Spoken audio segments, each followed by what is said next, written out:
Starting a weight loss challenge കേട്ടോ. വേറെ ഒന്നും കണ്ടില്ല. ഞാൻ ഇന്നലെ നോക്കിയപ്പോഴത്തേനും എൻ്റെ ഈ ഒരു പിക്ചർ കണ്ടു. 2022 ദുബായിൽ വെച്ചിട്ട് എടുത്തൊരു ഫോട്ടോ ആണ്.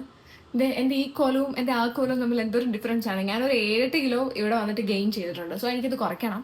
കാര്യം കുറേ പേരൊക്കെ പറയും ഇപ്പോഴത്തെ ഫേസ് ആണ് നല്ലത്, ഇതാണ് നല്ലത്, ചബ്ബി ആയിട്ടിരിക്കുന്നതാണ് നല്ലതെന്ന്. പക്ഷെ എനിക്ക് തോന്നുന്നില്ല. കണ്ടപ്പോൾ ഞാൻ ചങ്ക് തകർന്നു പോയി. സോ നമുക്ക് വെയിറ്റ് ലോസ് ജേർണി സ്റ്റാർട്ട് ചെയ്യാം. So this is black coffee with no sugar. Sugar add ചെയ്യേണ്ടവർക്ക് ആഡ് ചെയ്യാം. ഞാൻ ചെയ്യുന്നില്ല. ഞാൻ ഷുഗർ കട്ട് ചെയ്യാനുള്ള പ്ലാനാണ് കേട്ടോ. ഒരു കോഫി കുടിച്ചിട്ട് ഞാനൊന്ന് സൂര്യ നമസ്കാരം ചെയ്തു കേട്ടോ. ശരിക്കും ഇത് സ്ട്രെച്ചിങ് എന്നുള്ള രീതിയിൽ തന്നെയാണ് ചെയ്യുന്നത്. ബിക്കോസ് ഇത് ചെയ്ത് കഴിഞ്ഞിട്ട് നമുക്ക് വർക്കൗട്ട് ചെയ്യണം. ഞാൻ പോകുന്നത് നടക്കാനും ഓടാനും വേണ്ടിയിട്ടാണ് കേട്ടോ. ഒരു 1/2 hour ആണ് ഞാൻ ഉദ്ദേശിക്കുന്നത്. അപ്പോൾ ആദ്യം കുറച്ച് നടന്നു, പിന്നെ കുറച്ച് നേരം ഞാൻ ഓടിയിട്ടുണ്ടായിരുന്നു. ഓടുന്നത് വളരെ നല്ലതാണ് കേട്ടോ വെയിറ്റ് ലോസിന്. അങ്ങനെ ഒരു 1/2 hour കഴിഞ്ഞിട്ടപ്പോൾ ഞാൻ വീട്ടിൽ എത്തിയിട്ടുണ്ടായിരുന്നു കേട്ടോ. So I just came back home. ഞാൻ നടക്കുകയും ചെയ്തു, കുറച്ച് ഓടുകയും ചെയ്തിട്ടുണ്ട് കേട്ടോ.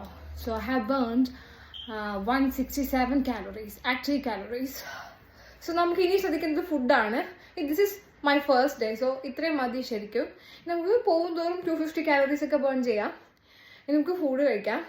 നല്ല പ്രോട്ടീൻ റിച്ച് ആയിട്ടുള്ള ഒരു ബ്രേക്ക്ഫാസ്റ്റ് ആണ് കേട്ടോ ഞാൻ കഴിച്ചത്. 2 egg വൈറ്റും കുറച്ച് ചെറുപയർ കറിയും പിന്നെ ഉപ്പുമാവും കൂടെയാണ് കഴിച്ചത്. രാവിലെ ബ്രേക്ക്ഫാസ്റ്റ് കഴിക്കുമ്പോൾ നല്ല പ്രോട്ടീൻ റിച്ച് ആയിട്ടുള്ള ഫുഡ്. നമ്മളൊരു ബാലൻസ്ഡ് ഡയറ്റാണ് എടുക്കുന്നത്. സോ ഫ്രൂട്ട്സ് കഴിക്കണം. ഒരു 10:30, 11 ഒക്കെ ആയപ്പോൾ ഞാൻ ഫ്രൂട്ട്സ് കഴിച്ചിട്ടുണ്ടായിരുന്നു. പിന്നെ ഒരു 1:30 ആയപ്പോഴത്തേനും ഞാൻ ഷിയ സീഡ്സും യോഗേർട്ടും കൂടെ ഇട്ടിട്ടുള്ള ഒരു സംഭവമാണ്. പിന്നെ ഇതിൽ പംകിൻ സീഡ്സ് ഇല്ലാത്തതൊന്നും ഇല്ല. കുറേ ഡ്രൈ ഫ്രൂട്ട്സ് ഇതിൽ ഇട്ടിട്ടുണ്ട് കേട്ടോ. അങ്ങനെ അതൊക്കെ കഴിച്ചു. പിന്നെ ഒരു 3-3:30 ആയപ്പോഴത്തേനും ഞാൻ ഒരു ടീ കുടിച്ചു. ഡിന്നറായിട്ട് 2 ചപ്പാത്തിയും പിന്നെ ചിക്കൻ കറി ആയിരുന്നു. 2 പീസ് ചിക്കനാണ് എടുത്തിട്ടുള്ളത്. പറ്റുവാണെങ്കിൽ 7 മണിക്ക് മുന്നേ തന്നെ കഴിക്കും കേട്ടോ. So we have successfully completed our day 1. അപ്പോൾ ഡേ 2 വേണ്ടിയിട്ട് വെയിറ്റ് ചെയ്യൂ. ബൈ.